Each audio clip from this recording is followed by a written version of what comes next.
Why does Charlie care so little about her father? It might show she has only cared about Lilith the entire time. In the final episode, Charlie sees Lucifer covered in blood. He can barely stand. He is close to passing out. She only let out a soft "Dad," and she did not even try to help Lucifer stand. But with Lilith, who never answers her, Charlie still follows her. Why? Because Charlie always cared more about her mother. She stayed in the hotel to build something Lilith would notice. She wanted her approval. This made her ignore the people around her. When Husk decides to leave, Charlie only asks, "Who will run the bar?" But Cherry, who barely knows Husk, asks, "What about Angel?" Even she understands that Husk cares about Angel, not the bar. Charlie focuses only on keeping the hotel alive. Charlie also pays more attention to people she thinks are worth saving. During the redemption test, she chooses Angel first, but when Angel is heartbroken and ready to leave, only Husk and Cherry stop him. Charlie does not say one kind word. She does not check on him. She does not try to keep him there. So what do you think? Does Charlie really care only about Lilith?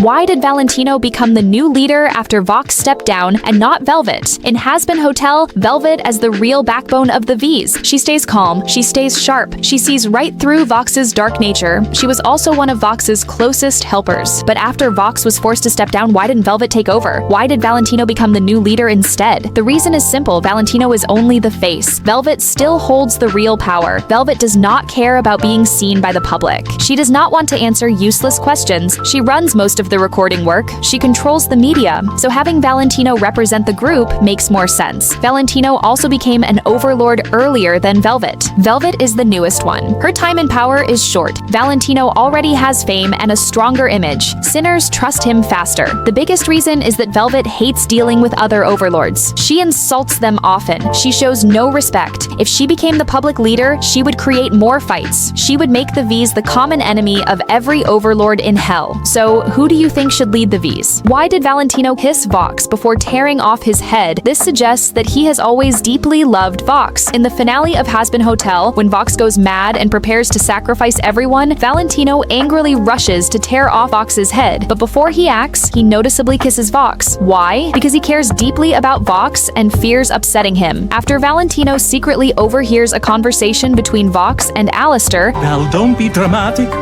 He's just a man."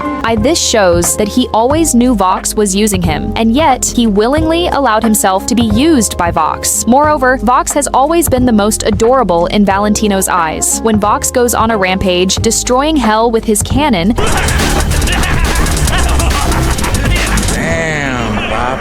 so when Valentino suddenly snaps after being hypnotized by Vox, it's not out of disappointment, but disbelief. He can't understand why the person he unconditionally supported and loved would be the one to hypnotize him. His anger in that moment comes more from heartbreak than hatred. So, do you think Valentino truly loves Vox? Do you know why Alistair chose to stay at the hotel in the end? In Hazbin Hotel, Alistair stayed at the hotel to help Charlie because he was bound by Rosie's orders and a contract. But in the final episode, after gaining full freedom through Vox, he didn't leave. Instead, he chose to remain as the hotel manager. Why? It's because Alastair could now taunt Lucifer freely. After being defeated by Adam, Lucifer had been mocking him. Someone has to actually help out around here, Mr. Useless.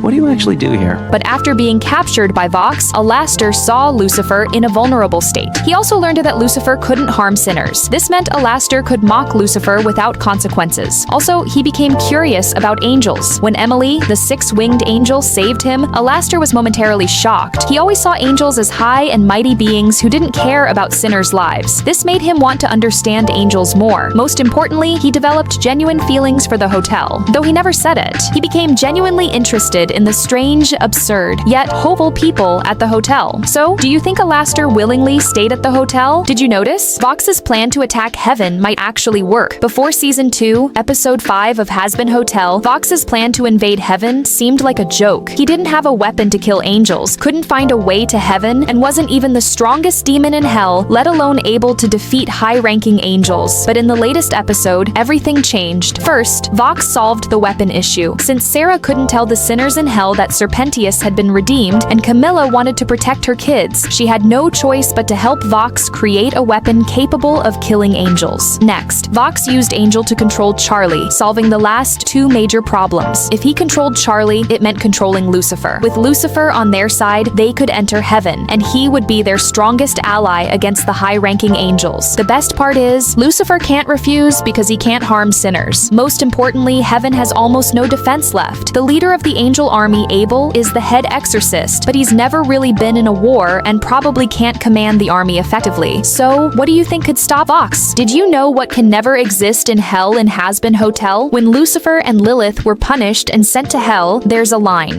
Never allowing him to see the good that came from humanity, only the cruel and the wicked. This means hell is stripped of everything symbolizing human kindness, innocence, and hope. So the following three things can never appear there. First, dogs, pangolins, and other creatures like them. They symbolize human warmth and loyalty, instinctual kindness. But hell doesn't allow this kind of unconditional good. There is no companionship or friendship there, only creatures like cockroaches and rats, surviving in decay. Next, candy, amusement parks, and other joyful things. They represent humanity's pursuit of happiness and sweet living, embodying innocence and creativity. But in hell, happiness is twisted. It's replaced by alcohol, blood, and garbage, providing brief thrills but never real satisfaction. Finally, color. Heaven is full of pure white, golden light, and soft, warm tones, symbolizing brightness, redemption, and balance. But hell is cloaked in eternal reds, blacks, and purples, with the sky dark red. Why does Abel make a disgusted face at the sinners? No one seems to notice he might truly hate them. In Hazbin Hotel, Abel follows Emily to hell to deliver an apology, but the moment he steps out of the portal, his face shows clear disgust. Why? It likely ties back to his father's death, since a sinner killed him. When Abel learns what happened, he is devastated. He even risks getting hit by loot just to retrieve his father's guitar. That detail shows how deeply he loved his father, and because of that love, he developed strong hostility towards sinners. Because of that anger, he may have suggested the apology baskets on purpose. He knows 4 baskets and a handful of toffees can't make up for a decade of genocide. Yet when Vox mocks the baskets, Abel still smiles and says, They have assorted taffies in them.